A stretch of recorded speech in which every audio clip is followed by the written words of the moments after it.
नमस्कार साथियों, स्मार्ट जी के स्टडी 99 चैनल पर आप सभी का स्वागत है। आज की क्लास हम प्रारंभ कर रहे हैं शिक्षा मनोविज्ञान पर आधारित प्रश्नोत्तरी, जिसका पार्ट नंबर 3। इससे पहले की क्लास में हमने पार्ट नंबर 1 और पार्ट नंबर 2 पढ़ लिया है। आज हम पार्ट नंबर 3 के ऊपर चर्चा करेंगे कुछ क्वेश्चनों के साथ। लीजिए प्रारंभ करते हैं आज की क्लास। पहला क्वेश्चन, मनोविज्ञान ने सर्वप्रथम अपनी आत्मा को, बाद में अपनी चेतनशीलता को खोया, फिर मन या मस्तिष्क को खोया, अब यह व्यवहार का अध्ययन बना हुआ है। यह कथन किसका है? Option number A Woodworth, B Skinner, C Kolesnik, D Thorndike. तो इसका आंसर है वुडवर्थ। इसका आंसर है वुडवर्थ की ये परिभाषा है कि मनोविज्ञान ने पहले अपनी आत्मा को खोया, फिर चेतना को खोया, फिर मन मस्तिष्क को खोया और अभी व्यवहार का अध्ययन बना हुआ है। किसने कहा था? ये वुडवर्थ ने कहा था। किसने कहा? वुडवर्थ ने। अगला क्वेश्चन, शिक्षक को प्रयोगात्मक मनोविज्ञान का जितना अधिक ज्ञान होता है उतना ही अधिक वह जानता है कि कैसे पढ़ा जाए या पढ़ाया जाए। किसने कहा है? ऑप्शन नंबर ए स्किनर, ब मोंटेसरी, सी कॉल्सनिक, डी क्रोएंडक्रो और इसका आंसर मोंटेसरी। मोंटेसरी ने कहा है। एक मोंटेसरी ने कहा था कि शिक्षक को प्रयोगात्मक मनोविज्ञान का जितना अधिक ज्ञान होगा वह उतना ही अधिक सिखा पाएगा, पढ़ा पाएगा, कि उसे कैसे पढ़ाना है, कैसे पढ़ाना है। मोंटेसरी ने खेल विधि दी थी, खेल विधि, और इन्होंने कहा था कि बालक खेल खेल से सीख सकता है, बालक खेल से सीख सकता है। मोंटेसरी। इकाई विधि, बेनेटी का प्रणाली। अगला क्वेश्चन, शिक्षा मनोविज्ञान के अर्थ का विश्लेषण करने हेतु स्किनर ने तथ्य अंकित किए हैं। शिक्षा मनोविज्ञान का केंद्र मानव व्यवहार है। शिक्षा मनोविज्ञान खोज एवं निरीक्षण से प्राप्त किए गए तथ्यों का संग्रह है। शिक्षा मनोविज्ञान में संग्रहित ज्ञान को सिद्धांतों का रूप प्रदान किया जा सकता है। और ऑप्शन नंबर डी उपरोक्त सभी। तो इसका आंसर क्या है? देखिएगा, शिक्षा मनोविज्ञान का केंद्र मानव व्यवहार है। बिल्कुल सही बात है, मानव व्यवहार का अध्ययन करता है, मानव व्यवहार का अध्ययन करता है। शिक्षा मनोविज्ञान खोज निरीक्षण से प्राप्त किए गए तथ्यों का संग्रह है। बिल्कुल सही है ये बात भी। शिक्षा मनोविज्ञान में संग्रहित ज्ञान को सिद्धांतों के रूप प्रदान किया जा सकता है। बिल्कुल सही। तो इसका आंसर उपरोक्त सभी जाएगा। अगला क्वेश्चन, शिक्षा मनोविज्ञान में किया जाता है, क्या किया जाता है शिक्षा मनोविज्ञान में? ऑप्शन नंबर ए शिक्षार्थी की विशेष योग्यताओं का अध्ययन, बी शिक्षार्थी के वंशानुक्रम और वातावरण का अध्ययन, डी सी शिक्षार्थी की व्यक्तिगत विभिन्नताओं का अध्ययन, डी उपरोक्त सभी। तो इसका आंसर जाएगा उपरोक्त सभी। क्यों जाएगा? क्योंकि शिक्षार्थी की विशेष योग्यताओं का अध्ययन करता है शिक्षा मनोविज्ञान। बिल्कुल सही बात। शिक्षार्थी के वंशानुक्रम और वातावरण का अध्ययन करता है शिक्षा मनोविज्ञान। शिक्षार्थी की व्यक्तिगत विभिन्नताओं का अध्ययन करता है शिक्षा मनोविज्ञान। तो इसका आंसर है उपरोक्त सभी। अगला क्वेश्चन, प्रसिद्ध मनोवैज्ञानिक लिंडग्रेन के अनुसार शिक्षा मनोविज्ञान का नाभिकीय केंद्रीय क्षेत्र नहीं है शिक्षार्थी, अधिगम की विषय वस्तु, अधिगम प्रक्रिया, अधिगम की परिस्थिति। तो इसका आंसर है अधिगम की विषय वस्तु। देखिए, शिक्षार्थी बिल्कुल है, अधिगम में सबसे अहम होता है शिक्षार्थी। अधिगम की प्रक्रिया, किस प्रकार वह सीख रहा है, और अधिगम की परिस्थिति, सीखने के लिए वातावरण भी जरूरी है। वातावरण अच्छा होना चाहिए, मित्र मंडली अच्छी होनी चाहिए, परिवार अच्छा होना चाहिए, विद्यालय अच्छा होना चाहिए, तब जाकर बालक सीखेगा। तो तीनों सही है। तो क्या नहीं है? नहीं पूछा है। तो अधिगम की विषय वस्तु मायने नहीं रखती है। अगला क्वेश्चन, शिक्षा मनोविज्ञान अध्ययन करता है, किसका अध्ययन करता है? आत्मा का। धार्मिक परिस्थितियों में नहीं होता। शैक्षिक परिस्थितियों में शिक्षार्थी के व्यवहार का। चैतन्यता का। असीमित परिस्थितियों में। मस्तिष्क का। बौद्धिक परिस्थितियों में। तो इसका आंसर है option number B. Option number B. शैक्षिक परिस्थितियों में शिक्षार्थी के व्यवहार का अध्ययन करता है शिक्षा मनोविज्ञान।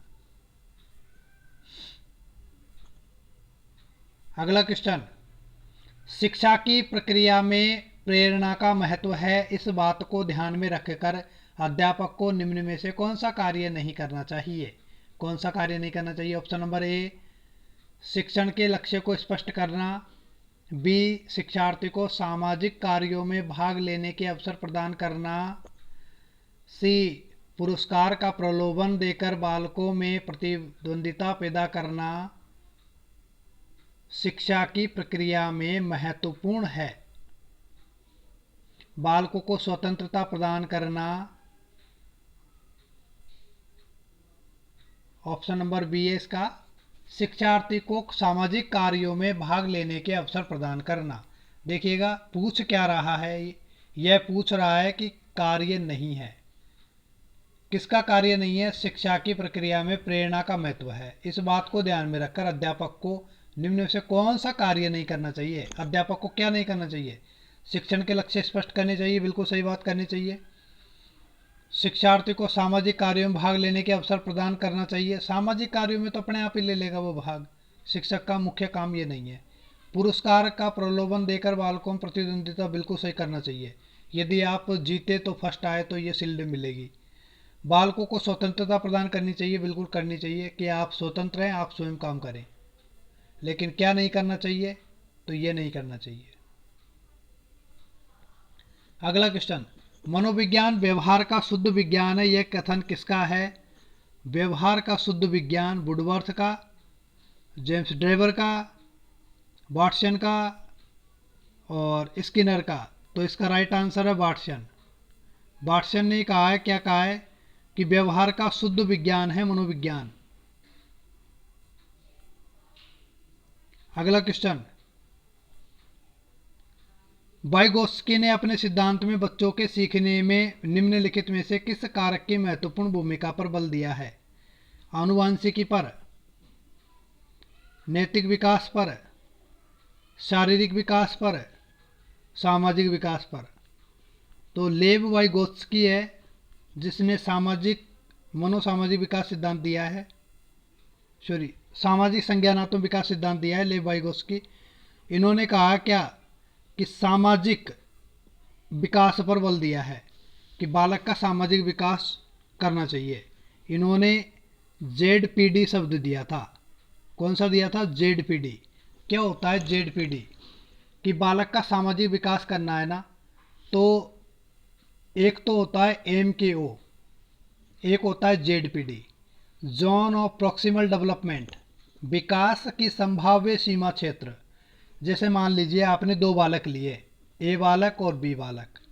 10वीं की इनकी मार्कशीट देखी, इसके प्राप्त हुए 90%, इसके प्राप्त हो रहे हैं कि 45%।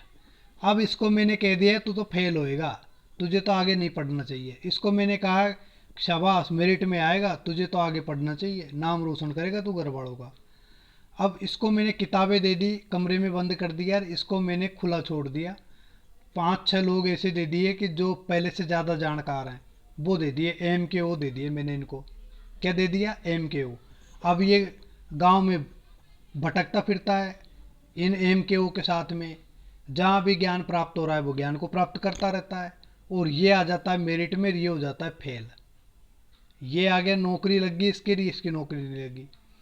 तो ये सामाजिक विकास हुआ है। इसका कौन सा हुआ है? सामाजिक विकास हुआ है। कौन सा विकास हुआ? सामाजिक। तो इसका आंसर है सामाजिक। अगला क्वेश्चन, साइकिल चलाने वाला स्कूटर चलाना शीघ्र सीख लेता है, कौन सा है?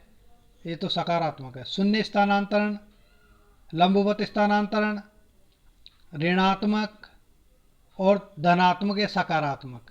तो इसका राइट आंसर यही है, ऑप्शन नंबर डी। साइकिल आपने चला ली, अब आप मोटरसाइकिल आसानी से चला सकते हैं। अगला क्वेश्चन, एक बालक अतीत की समान परिस्थिति में की गई अनुक्रियाओं के आधार पर नई स्थिति में भी समान अनुक्रिया ही करता है। पहले जो करी उसको नवीन परिस्थिति में करने लग जाए। यह किस नियम से संबंधित है?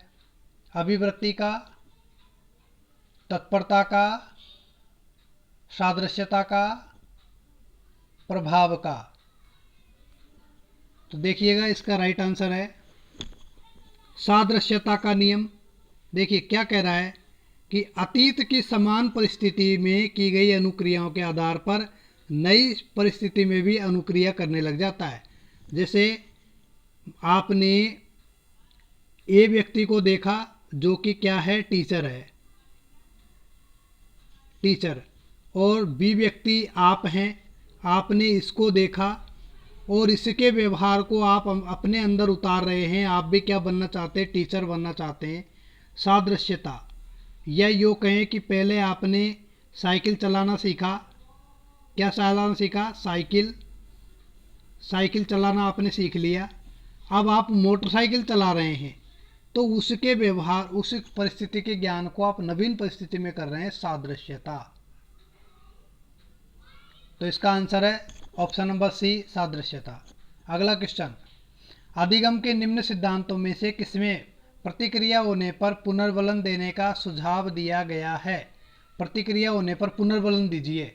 पहले तो आप दौड़ करके आएँ फिर आपको शील्ड मिले, या फिर पहले आप चक्कर काटें और फिर आपको कोई पुरस्कार मिले।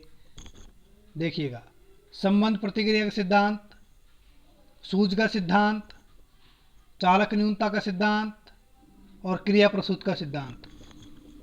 देखिएगा इसका आंसर आप भी लगाने की कोशिश करें। इसका आंसर है क्रिया प्रसूत का सिद्धांत। किसका सिद्धांत?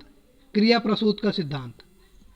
क्रिया प्रसूत अधिगम का सिद्धांत जो कि स्किनर ने दिया था। इन्होंने चूहे पर प्रयोग किया था।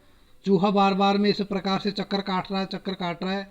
अचानक लीवर पर बटन दबा और पंजा पड़ते ही भोजन आ गया। तो ये क्या है? ये इसका पुनर्बलन है। भोजन क्या है इसके लिए? पुनर्बलन।